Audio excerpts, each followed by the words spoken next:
निकाय 3 सच्चा हीरा कहानी। सूर्य अस्त हो रहा था। पक्षी चहचहाते हुए अपने अपने नीड़ की ओर जा रहे थे। गांव की कुछ स्त्रियां पानी लेने के लिए घड़े लेकर कुएं की ओर चल पड़ी। पानी भरकर कुछ स्त्रियां तो अपने घरों को लौट गई, परंतु उनमें से 4 कुएं की पक्की जगत पर बैठकर आपस में इधर उधर की बातें करने लगी। बातचीत करते करते बात बेटों पर जा पहुंची। उनमें से एक की उम्र सबसे बड़ी लग रही थी। भगवान सबको मेरे बेटे जैसा बेटा दे। मेरा बेटा लाखों में एक है। उसका कंठ बहुत मधुर है। वह बहुत अच्छा गाता है। उसके गीत को सुनकर कोयल और मैना भी चुप हो जाती हैं। लोग बड़े चाव से उसका गीत सुनते हैं। उसकी बात सुनकर दूसरी स्त्री का मन हुआ कि वह भी अपने बेटे की प्रशंसा करे। मेरे बेटे की बराबरी कोई नहीं कर सकता। वह बहुत ही शक्तिशाली और बहादुर है। वह बड़े बड़े बहादुरों को भी पछाड़ देता है। वह आधुनिक युग का भीम है। यह सब सुनकर तीसरी औरत भला कैसे चुप रहती। मेरा बेटा साक्षात बृहस्पति का अवतार है। वह जो कुछ पढ़ता है एकदम याद कर लेता है। ऐसा लगता है मानो उसके कंठ में सरस्वती का निवास हो। तीनों औरतों की बातें सुनकर चौथी स्त्री चुपचाप बैठी रही। उसने अपने बेटे के बारे में कुछ न कहा। पहली ने उसे टोका। क्यों बहन, तुम क्यों चुप हो?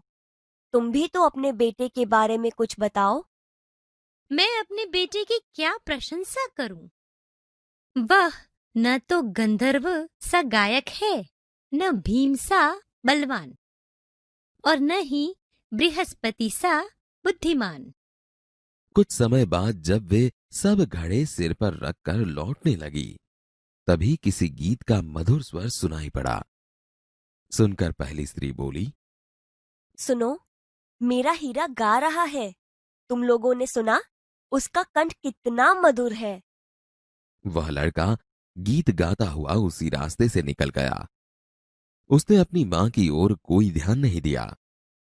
इतने में दूसरी स्त्री का बेटा उधर से आता दिखाई दिया। दूसरी स्त्री उसे देखकर गर्व से बोली, देखो, वह मेरा लाडला बेटा आ रहा है।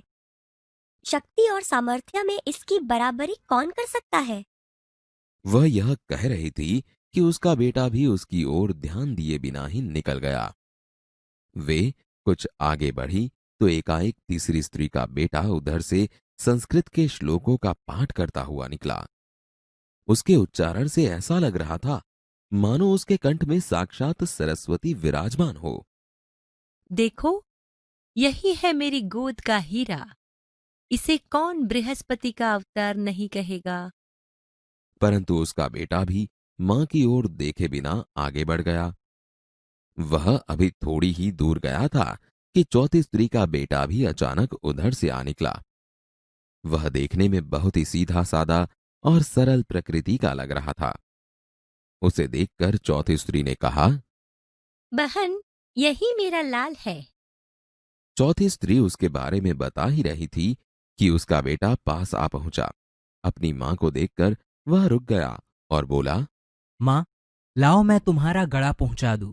मना करने पर भी उसने मां के सिर से पानी भरा घड़ा उतारकर अपने सिर पर रखा और घर की ओर चल पड़ा। तीनों औरतें बड़े ही आश्चर्य से चौथी स्त्री के बेटे को देखती रहीं। एक वृद्ध महिला जो बहुत देर से इन औरतों के पीछे चलती हुई इनकी बातें सुन रही थी, पास आकर बोली, देखती क्या हो, यही सच्चा हीरा है।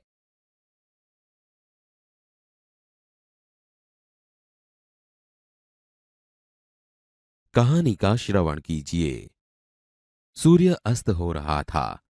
पक्षी चहचहाते हुए अपने अपने नीड़ की ओर जा रहे थे। गांव की कुछ स्त्रियां पानी लेने के लिए घड़े लेकर कुएं की ओर चल पड़ी। पानी भरकर कुछ स्त्रियां तो अपने घरों को लौट गई, परंतु उनमें से 4 कुएं की पक्की जगत पर बैठकर आपस में इधर उधर की बातें करने लगी। बातचीत करते करते बात बेटों पर जा पहुंची। उनमें से एक की उम्र सबसे बड़ी लग रही थी। वह कहने लगी, भगवान सबको मेरे बेटे जैसा बेटा दे। मेरा बेटा लाखों में एक है। उसका कंठ बहुत मधुर है। वह बहुत अच्छा गाता है। उसके गीत को सुनकर कोयल और मैना भी चुप हो जाती है। लोग बड़े चाव से उसका गीत सुनते हैं। उसकी बात सुनकर दूसरी स्त्री का मन हुआ कि वह भी अपने बेटे की प्रशंसा करे। उसने पहली स्त्री से कहा, मेरे बेटे की बराबरी कोई नहीं कर सकता। वह बहुत ही शक्तिशाली और बहादुर है। वह बड़े बड़े बहादुरों को भी पछाड़ देता है। वह आधुनिक युग का भीम है। यह सब सुनकर तीसरी औरत भला कैसे चुप रहती। वह बोल उठी, मेरा बेटा साक्षात बृहस्पति का अवतार है। वह जो कुछ पढ़ता है एकदम याद कर लेता है। ऐसा लगता है मानो उसके कंठ में सरस्वती का निवास हो। तीनों औरतों की बातें सुनकर चौथी स्त्री चुपचाप बैठी रही। उसने अपने बेटे के बारे में कुछ न कहा। पहली ने उसे टोकते हुए कहा, क्यों बहन, तुम क्यों चुप हो? तुम भी तो अपने बेटे के बारे में कुछ बताओ। चौथी स्त्री ने बड़े ही सहज भाव से कहा, मैं अपने बेटे की क्या प्रशंसा करूं? वह न तो गंधर्व सा गायक है, न भीम सा बलवान और न ही बृहस्पति सा बुद्धिमान। कुछ समय बाद जब वे सब घड़े सिर पर रखकर लौटने लगी, तब किसी गीत का मधुर स्वर सुनाई पड़ा। सुनकर पहली स्त्री बोली, सुनो, मेरा हीरा गा रहा है। तुम लोगों ने सुना? उसका कंठ कितना मधुर है। वह लड़का गीत गाता हुआ उसी रास्ते से निकल गया। उसने अपनी मां की ओर कोई ध्यान नहीं दिया। इतने में दूसरी स्त्री का बेटा उधर से आता दिखाई दिया। दूसरी स्त्री उसे देखकर गर्व से बोली, देखो, वह मेरा लाडला बेटा आ रहा है। शक्ति और सामर्थ्य में इसकी बराबरी कौन कर सकता है? वह यह कह रही थी कि उसका बेटा भी उसकी ओर ध्यान दिए बिना ही निकल गया। वे कुछ आगे बढ़ी तो एकाएक तीसरी स्त्री का बेटा उधर से संस्कृत के श्लोकों का पाठ करता हुआ निकला। उसके उच्चारण से ऐसा लग रहा था मानो उसके कंठ में साक्षात सरस्वती विराजमान हो। तीसरी स्त्री ने गदगद स्वर में कहा, देखो, यही है मेरी गोद का हीरा। इसे कौन बृहस्पति का अवतार नहीं कहेगा। परंतु उसका बेटा भी मां की ओर देखे बिना आगे बढ़ गया। वह अभी थोड़ी ही दूर गया था कि चौथी स्त्री का बेटा भी अचानक उधर से आ निकला।